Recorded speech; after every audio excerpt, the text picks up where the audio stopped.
Got to make sure everything is working on the up and up. Okay, we are connected. Hello, hello, everybody. Super excited to be here with you today. Today, I wanted to talk to you about transforming from an employee to an entrepreneur mindset because it is quite different and things are definitely different when you think about what you're trying to do and how you're trying to do it. So let's do this, shall we? So I have four key points that I wanted to review with you all today about this because many times when we are starting our entrepreneur journey, we're employees. I know at least that was my story. I was working as a mechanical engineer in a chemical plant when I first started as an entrepreneur, and I was doing my I was doing my entrepreneurship on a part time basis. So it was basically after work and on weekends. And one of the things that I thought about was when I was doing that was it was just a completely different mind shift when it came to the things that I was going to do. You know, at work, I was told what to do and I was told about the deadlines, and I was told about, I guess, really the guardrails or the guidelines that I needed to operate in to get the desired result.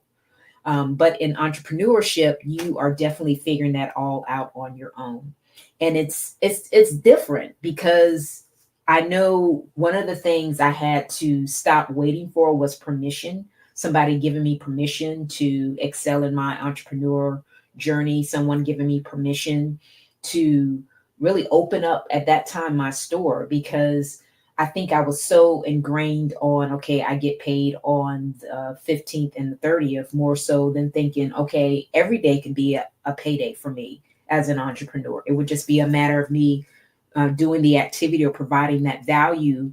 And in exchange for the value that I provide, I would be blessed with money to help somebody reach their desired outcome, whatever that may be.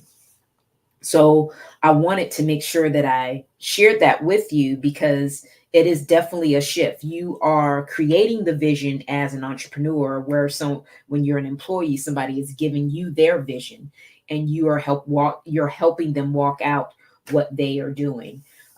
It's the entrepreneurial journey is very unknown. I think the employee journey is a known journey, and for the most part, people like that known journey. They are very much comfortable with the employee journey because they've seen so many other people do it. Entrepreneurship has a nuance to it that not everybody has somebody in their family or close to them that is walking that journey, so it makes it a little bit different.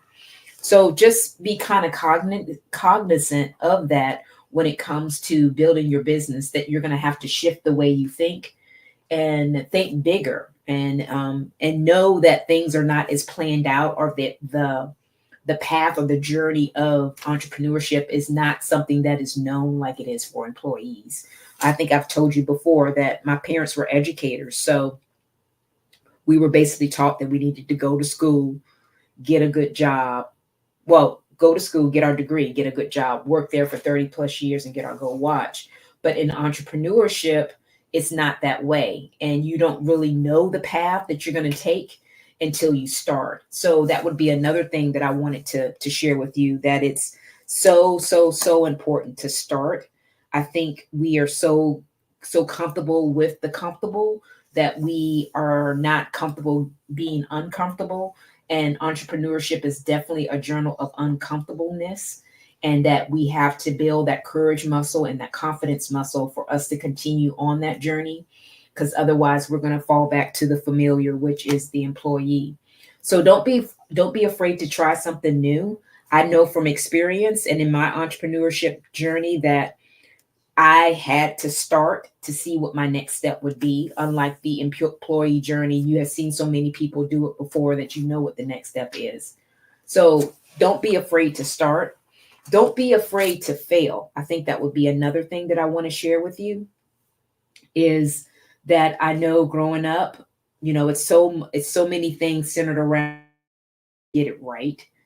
And entrepreneurship is not really a right or wrong. It's just you just figure out as you go. It's an iterative type of process. So you're more open to trying different things because you don't know until you try. Where the employee route is somewhat known, and you may try a different job. Now, I mean, I know personally for me, I had various different jobs that I tried, and I didn't know until I got into it if I liked it.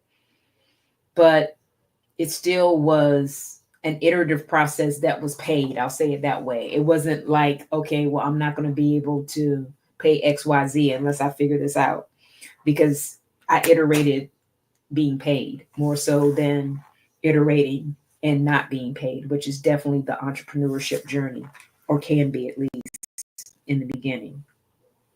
So, what have we talked about so far? We've talked about being given a vision more so than creating a vision, being able to try something new more so than going with the familiar, um, being able to do something new and stepping out of our comfort zone, building that courage muscle.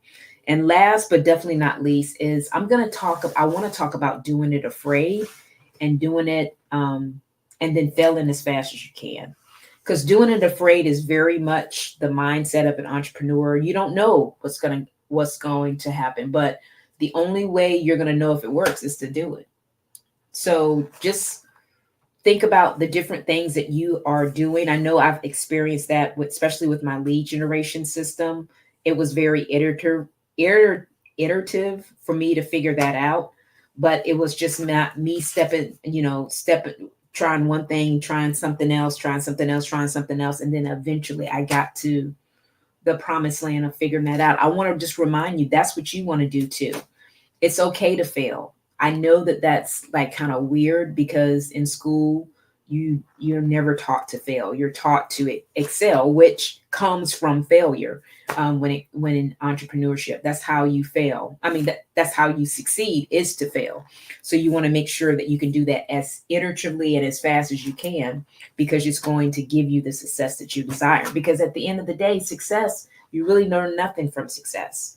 It's something that is done over and over. I mean, success is achieved. Once it's achieved, then it's like you want the next challenge. You want the next opportunity for you to be successful again. So it's very addictive process for sure, but you definitely want to take the time to document the journey. I guess one of the biggest things that I would say that is so important when it comes to your entrepreneur journey is writing down those documenting what you are thankful for, those small wins, because that's how you see how far you've come, where you can actually look down and say, okay, I was down there and now I'm up here. And as a result of that, I was able to achieve X, Y, Z. So just to reiterate what I said, you want to, from the difference between an employee and an entrepreneur, just as far as the mindset is concerned, an employee is given the vision. An entrepreneur creates the vision. An employee is staying in the comfortable. Well, I won't say that. There are jobs or positions that challenge you to step out of the comfort zone. I know personally for me, it was me going into leadership, because when you're leading other people that have different drivers that motivate them and different reasons for doing different things and different opinions and thought processes, it can be very different. And it can be an uncomfortable position because you're dealing with other folks and helping them reach their desired outcome, however that may be, because you can't just totally rely on yourself. You're helping other folks succeed. So it's a different mindset in that sense. But from an entrepreneurship sense, you're definitely achieve and grow as a result of the personal development that you do and the knowledge that you gain just from being an entrepreneur. So that is definitely something that is different.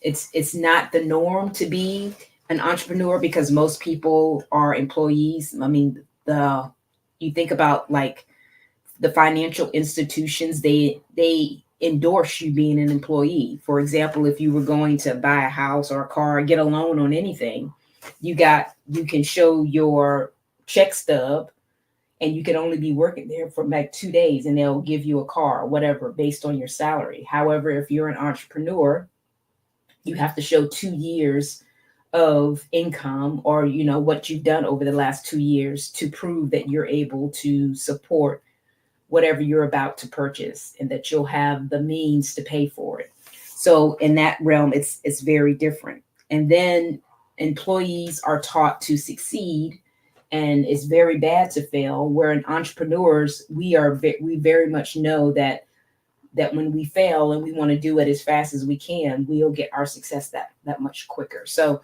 just a little food for thought when it comes to thinking about your business, and when you're talking to 9 to 5ers and wondering the difference between the two, you can definitely understand the difference, and then want to make it a point to be around other entrepreneurs where you can bounce ideas off of, because the 9 to 5ers, they don't get it because they haven't had to do what we had to do to make it happen. So I'm hoping that this was a benefit for you today, just to give you a little bit of food for thought, and just really to help you keep hope alive, that it's going to be okay. You'll figure it out.